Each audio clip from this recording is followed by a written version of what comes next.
The biblical lost sheep parable pathologizes autonomy by defining lost as a state of inherent defect, requiring divine recovery to confer legitimacy. Domesticated sheep were genetically altered over millennia for docility. Therefore, they model theological dependence. The development of early Abrahamic religious traditions parallels the socialization patterns observed in pastoral societies of the ancient Near East, where sheep herding practices embedded obedience as a cornerstone of survival.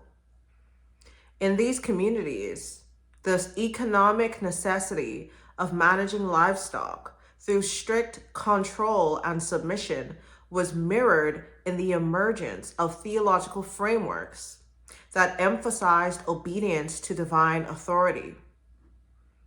This alignment integrated spiritual imperatives with established agrarian practices, reinforcing compliance as both a practical and sacred virtue.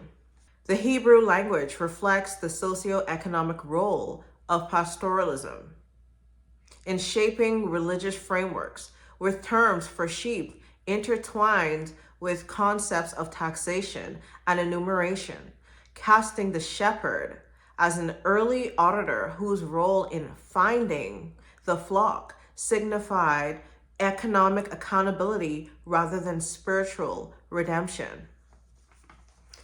Complementing this, genetic research identifies correlations between elevated oxytocin receptor variants and heightened religiosity, indicating that populations exhibiting docility were selectively favored, mirroring the domestication process in sheep where aggressive traits were systematically reduced. These linguistic and genetic patterns suggest that the religious obedience emerged as an extension of socio-biological mechanisms, prioritizing compliance and group cohesion over individual agency within pastoral communities. Early exposure to binary categorizations, such as the dichotomy of obedient versus wayward sheep, establishes cognitive frameworks in childhood that foster adult attachment to authority, extending familial control into divine oversight. This priming reinforces compliance by embedding hierarchical dependence within psychological development. Cross-culturally, this narrative is not universal. Wild sheep populations, such as mouflon herds, lack myths of lost individuals, whereas pastoralist societies emphasize such stories, revealing the narrative as a product of proprietary control rather than universal truth. These myths function to legitimize engineered dependence, aligning individual behavior with the economic and social priorities of herding communities. Thus, calling someone a sheep is insulting because it implies a loss of individuality and autonomy, yet accurate for populations conditioned by religious and social structures to require external guidance, perpetuating a cycle of engineered helplessness that aligns with the economic and theological priorities of control.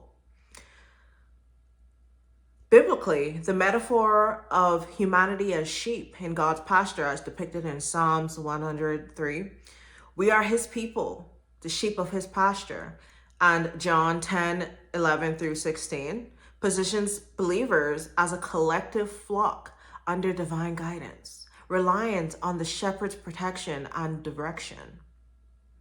The black sheep within this framework refers to an individual perceived as deviant or non-conforming, straying from the flock's prescribed path of obedience, yet still within the divine pasture, subject to the shepherd's authority and potential reclamation.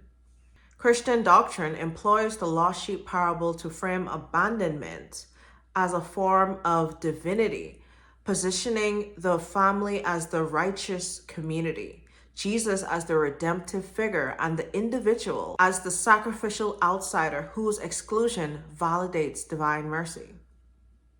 This scapegoating mechanism is embedded within the theological narrative, which justifies familial detachment as a prerequisite for salvation, thereby recasting relational severance as an act of spiritual fidelity. The concept of hell functions as a disciplinary boundary, rendering the emotional attachment to the ostracized individual a spiritual liability, thus incentivizing disengagement as an expression of obedience.